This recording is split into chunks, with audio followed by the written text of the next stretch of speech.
Hello guys, welcome to Worldmode Academy YouTube channel. And the channel in the video we actually Python API with live examples. So application programming interface into the enna edanaala the API வந்து நமக்கு programming language use ஆகுதுன்ற விஷயத்தை வந்து இந்த வீடியோல நம்ம பார்க்க போறோம். So இதுக்கு முன்னாடி இதுவரைக்கும் நம்ம சேனலை வந்து நீங்க subscribe பண்ணலனா பண்ணிக்கோங்க. So இன்னும் நம்ம ஃபியூச்சர்ல போற எல்லா வீடியோஸும் உங்க டைம்லைன்ல வந்து சேரும்.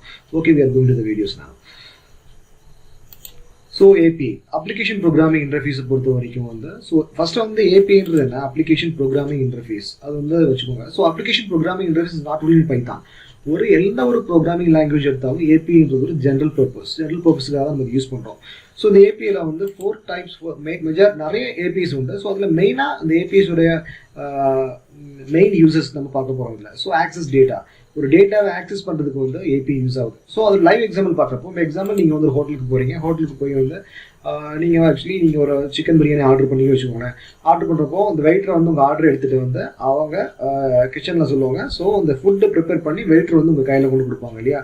ஸோ அப்ளிகேஷன் ப்ரோக்ராமிங் இன்டர்ஃபேஸோட மெயின் ஒர்க் இதில் வெயிட்டர்ன்றது தான் அப்ளிகேஷன் ப்ரோக்ராமிங் இன்டர்ஃபேஸ். ஸோ நம்ம வந்து ஒரு ஆப்ஸ் கிரியேட் பண்ணுறப்போ அதை ரொம்ப ஹெட்டேக் எடுத்துக்க தேவையில்லை. அப்ளிகேஷன் ப்ரோக்ராமிங் இன்டர்ஃபேஸ் நம்மளுடைய ஒர்க்கை வந்து ரொம்ப கம்மி பண்ணுது எந்த ஒரு ஆப்ஸை நம்ம கிரியேட் பண்ணுறப்போ. ஸோ எக்ஸாம்பிள் அது வந்து ஆக்சஸ் டேட்டான்றது என்னன்னு கேட்டிங்கன்னா, ஸோ இப்போ நீங்கள் ஒரு ஃபுட்டை ஆர்டர் பண்ணுறீங்க. பட் ஆக்சுவலாக ஒரு 10 minutes வெயிட் பண்ணுறீங்க, ஃபுட் வரல. பட் திருப்பி நீங்கள் வெயிட்டரை கூப்பிட்டு கேட்குறீங்க என்னோட ஃபுட் என்னன்றது.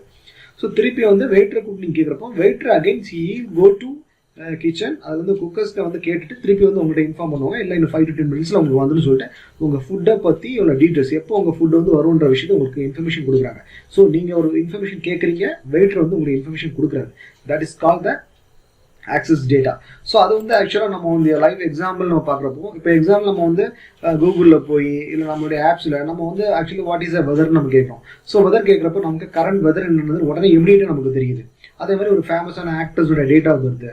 ஸோ இந்த மாதிரி நிறைய விஷயங்கள் நம்ம கேட்குறப்போ வந்து ஒவ்வொன்றுமே அந்த அப்ளிகேஷன் ப்ரோக்ராமிங் இன்டர்ஃபேஸ் தான் நமக்கு தேவையான விஷயத்த கொண்டு வருது. ஸோ ஒரு வெதர் நீங்கள் கேட்குறப்போ அந்த ஆக்சுவலாக அந்த ஆப்ரேட்டிங் சிஸ்டம் என்ன பண்ணணும்னா it is call to weather API. Weather ஏபிஐக்கு இது கால் பண்ணும். Weather API so current temperature அதுக்கு கொடுக்கும். ஸோ இந்த மாதிரி டேட்டா ஆக்சஸுக்கு வந்து அப்ளிகேஷன் ப்ரோக்ராமிங் இன்டர்ஃபேஸ் வந்து யூஸ் ஆகுது. செகண்ட் அப்ளிகேஷன் ப்ரோக்ராமிங் இன்டர்ஃபேஸ் எதுக்கு யூஸ் ஆகுதுன்னா ஹைட் காம்ப்ளெக்சிட்டி. ஸோ ஹைட் காம்ப்ளெக்சிட்டின்றது என்ன? இப்போ எக்ஸாம்பிள் நீங்கள் ஒரு ஆப் டெவலப்னு வச்சுக்கோங்களேன். நீங்கள் ஒரு ஆப் டெவலப் பண்ணுறீங்க, ஒரு கஸ்டமர்ஸுக்கு நீங்கள் ஒரு ஆப் டெவலப் பண்ணி கொடுக்குறீங்க.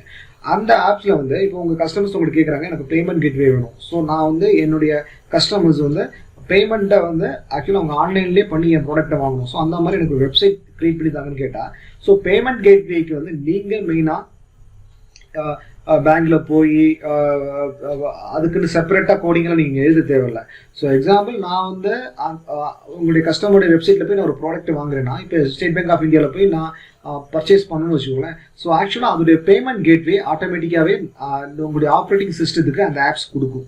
ஸோ அதே மாதிரி நீங்கள் வாட்ஸ்அப்பாக இருக்கட்டும், ஜஸ்ட் நீங்கள் நிறைய வெப்சைட்டில் வாட்ஸ்அப் ஃபேஸ்புக் ஒரு லிங்க் பார்ப்பீங்க. ஜஸ்ட் நம்ம அதை கிளிக் பண்ணுறப்போ ஆட்டோமேட்டிக்காக நமக்கு அந்த சோஷியல் மீடியா பிளாட்ஃபார்மில் அதை கூட்டிகிட்டு போகும். இதெல்லாம் அப்ளிகேஷன் ப்ரோக்ராமிங் இன்டர்ஃபேஸ் இருக்குது. ஸோ அதுக்குன்னு பர்டிகுலராக ஒரு ஆப் டெவலப் பண்ணுறவங்க அதுக்குன்னு பர்டிகுலராக கோட் எழுத தேவையில்லை. ஈஸியாக வந்து அந்த ஆப்ரேட்டிங் சிஸ்டத்துக்கு பர்டிகுலர் ஆப்ஸை வந்து அதோடைய ரூட்வேயே கொடுக்குது. So that is call the high complexity நம்ம சொல்கிறோம். அதுக்கப்புறம் நெக்ஸ்ட் நம்ம பார்க்க போகிறது வந்து external functionality. So external functionality என்னன்றது என்ன பார்க்கலாம். ஸோ இப்போ எக்ஸாம்பிள் நீங்கள் ஒரு யூடியூப் யூஸ் பண்ணுறீங்க. யூடியூப்பில் ஆக்சுவலாக ஒரு சப்ஸ்கிரைபர்ஸ் பட்டன் இருக்கும், பெல் ஐக்கான்ஸ் இருக்கும், அதே மாதிரி லைக் பட்டன் இருக்கும். இந்த மாதிரி நிறைய விஷயம் இருக்குது. இது ஒவ்வொன்றுமே ஒவ்வொரு விட்ஜெட். ஸோ ஆப்ரேட்டிங் சிஸ்டம் வந்து நீங்கள் ஒரு வேளை ஐஃபோன் யூஸ் பண்ணுவீங்க, அதர்வைஸ் நீங்கள் வந்து வேறு மாதிரி ஆண்ட்ராய்ட் ஃபோன்ஸ் யூஸ் பண்ணுவீங்க.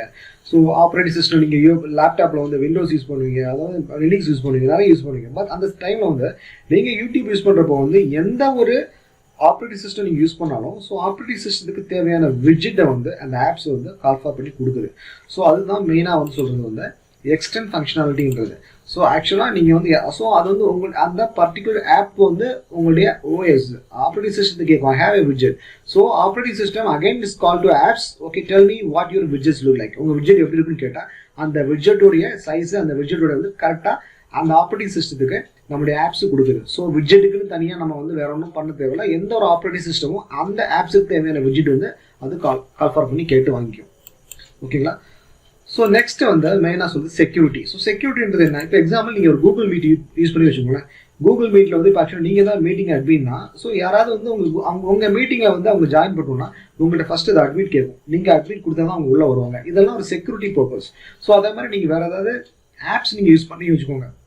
ஒரு ஆப்ஸ் யூஸ் பண்ணுறப்போ ஆட்டோமேட்டிக்காக இந்த மாதிரி Google Maps would like to use your current location கேட்கும். நீங்கள் ஓகேன்னு கொடுத்தா மட்டும்தான் அந்த ஆப்ஸ் உங்களால் யூஸ் பண்ண முடியும். நீங்கள் டோன்ட் அளவு கொடுத்தா ஆக்சுவலாக உங்கள் டேட்டாவும் போகாது, லொக்கேஷன் போகாது, பட் அந்த ஆப்ஸ் உங்களால் யூஸ் பண்ண முடியாது. அதே மாதிரி எல்லா விஷயம் உங்கள் கேமரா, இமேஜஸ், நிறைய விஷயங்கள் வந்து கேட்கும் சில ஆப்ஸை வந்து நீங்கள் யூஸ் பண்ணுறப்போ. இப்போ எக்ஸாம்பிள் ரீசெண்டாக வந்து சைனாவோட அரௌண்ட் 49 ஆப்ஸ் வந்து நம்ம பேன் பண்ணோம். மெயின் ரீசன் வந்து இதுதான். ஏபிஐ வந்து அது செக்யூரிட்டி பர்பஸாக பண்ணிச்சு, பட் நம்ம வந்து இல்லை, நம்ம அந்த ஆப்ஸை யூஸ் பண்ணுறதுக்காக எல்லாத்துக்கும் ஓகே கொடுத்தோம். நம்மளுடைய நிறைய டேட்டா வந்து சைனா கவர்மெண்ட்டுக்கு வந்து ஃபார்வர்ட் ஆச்சு. ஸோ அது அவாய்ட் பண்ணுறதுக்கு அப்ளிகேஷன் ப்ரோக்ராமிங் இன்டர்ஃபேஸ் வந்து ஒரு செக்யூரிட்டி பர்பஸாக வந்து உங்களுக்கு யூஸ் ஆகுது. ஸோ 4 விஷயம் பார்த்தோம். ஆக்சஸ் டேட்டா, ஒரு டேட்டாவை எப்படி ஆக்சஸ் பண்ணுறது, hide complexity and extend functionality, security. இதுக்கு தான் மெயினாக வந்து அப்ளிகேஷன் ப்ரோக்ராமிங் இன்டர்ஃபேஸ்ன்றது வந்து நமக்கு ஒர்க் ஆகுது. ஓகேங்களா? ஸோ மெயினாக இதுதான். இப்போ ஆக்சுவலி கேட்குது, can I access your data? Sure, I want use your app. நீங்கள் சொன்னீங்கன்னா உங்களால் அந்த ஆப்ஸை யூஸ் பண்ண முடியும். ஸோ செக்யூரிட்டிக்கு அதுக்கு தான் மெயினாக அப்ளிகேஷன் ப்ரோக்ராமிங் இன்டர்ஃபேஸ் ஒர்க் ஆகுது.